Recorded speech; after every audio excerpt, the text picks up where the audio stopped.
Brett, we need to have a talk Uh-oh. about making bets. Yeah. Sports bets. I thought we were on our way to $4 on copper.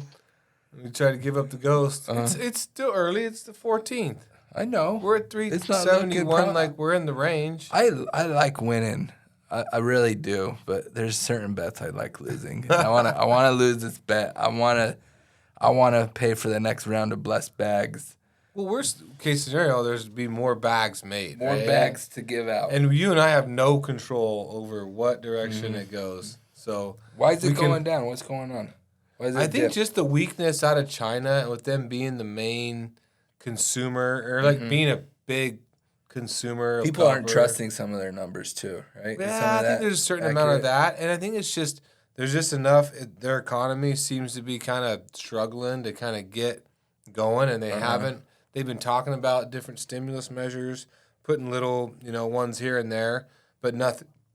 Nothing that's mind, boggling or like traditional China style, right? Yeah. Where they just come out and they just put unlimited gas on the fire. So I think that's a part of it. The U.S. economy is not like it's banging on all cylinders right now either. It doesn't feel like. I mean, there's certain pockets of growth still. So I think it's just a kind of a combination. But if it hovers around this, 370 something and then begins to base out and then, get ready for, a quick climb. I mean, if it's not short on volatility, that's for sure, right? Well, we'll be watching close. I'm hoping. We got 2 weeks for it to get to 4. Yeah. So we'll see what happens. I mean, the PGMs took a pretty good run last week. Yeah. And then giving it back this morning, So, I mean, nickels, below, it was kind of dipping below $9. Yeah. And it's kind of hanging around that $9 range. Aluminum is its own beast in of itself. I think that material is going to struggle, to a certain extent. Or at least not going to be what it was. What about a year or two ago? Do you feel like there's pretty good demand out there for aluminum? Not really. I think on the export side, it's kind of crazy. You're starting to see UBCs now being exported more, which that's not something you used to see as much of. But, I think that there's still some demand, but it's not crazy where people are just willing to pay whatever to get units through the door because they've got buyers for them. It's a little more selective of a process, I think, which always goes back to what we've discussed, like make a quality product. Mm-hmm. That way in times like this, people want to buy your shit versus your competitors because they can rely on they know what kind of quality you're going to bring to the table, and they're not concerned that you're going to ship them some shitty package and that they could have bought a better package from, your neighbor. And being willing to put yourself out on social media like we do, they know if we don't, do what we say we're going to do or ship something shady to them. Yeah. Could easily call us out on social media. 100%. So I think there's so much value in just putting yourself out there and being proud of what you do and posting it because it can cut both ways. And if you screw up, you own it and you fix it. And our production crew and our crew out there buying scrap every day, they're killing it. Yeah. The flow is not – I've seen a lot better flow. I've seen a lot worse flow, Yeah. So I've seen both sides of that. So it's not like nothing like I get too worried about. I'm optimistic. We'll see. And it might take, we're almost into an election year too. It might be a funky year next year too. Yeah. But we'll just see. And there's going to be flow. And, then you go back to your relationships on people that you sell it to.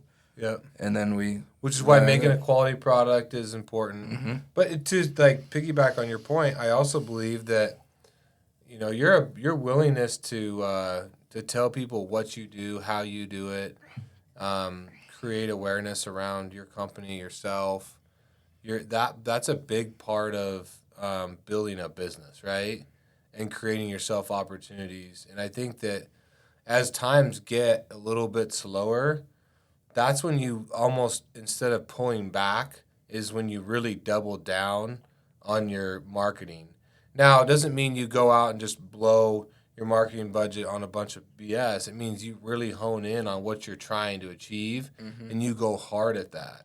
And I think that's where people can kind of miss the boat is they'll be like, oh, times are getting a little slower, or sales are a little slower, or purchase a little slower, I'll say, like on the scrap end. And they get nervous and they're like, oh, we got to cut our budget, right? And they'll start, like, what's the easiest thing to cut sometimes? They usually start your marketing, because unless you have a real clear ROI, which it's hard to see, they'll start eliminating that, right? Well, first of all, that could be a big portion of the existing sales that you have, or that next one that kind of keeps the lights on. So I've always been a big proponent, like you and I've discussed, like when it starts to slow down is when you double down. Like that's when we did it in 2020 and 2021, and our numbers went up. Yeah, which is crazy for those years. Yeah, which is why it's exactly what we're doing right now, right? Mm-hmm. We're in the process of doing as we speak, and I think that that's a testament to A, we believe in what we're doing. B, we believe in the products that we're producing. We know how we treat our customers. We're confident in like what we bring to the table. And if all those things are true and you feel like you have, more value to bring to the table, then I think then you shouldn't be nervous about, posting that and creating some awareness around your company and what you're doing. Yep. We were talking about betting. I had a few people last week ask me if we're bringing Football Friday back.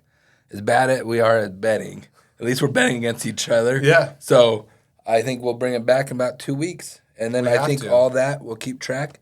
And come Christmas time, Thanksgiving time, we'll put all that money into blessed bags. I think we do a year where we, like you said, we pick 5 games or something a week, and then we tally it up at the end of the year. Yep. And then we'll give all the proceeds, the winnings, to a charity or like blessed bags. It could be whoever wins is their choice, I guess. Yep. We'll bring it back here. I think we got like 2 weeks for college football to make it happen. Dude, that's crazy. We're like in the middle of football season. I'm excited. Yep. Oh, I can't wait. It's gonna be good. Scrap Expo's coming up here soon too. That's like a less than a month out. I mean, it's wild. Time flies when you're having fun. So let's go. All right. Thank you, everybody. All right. Take care.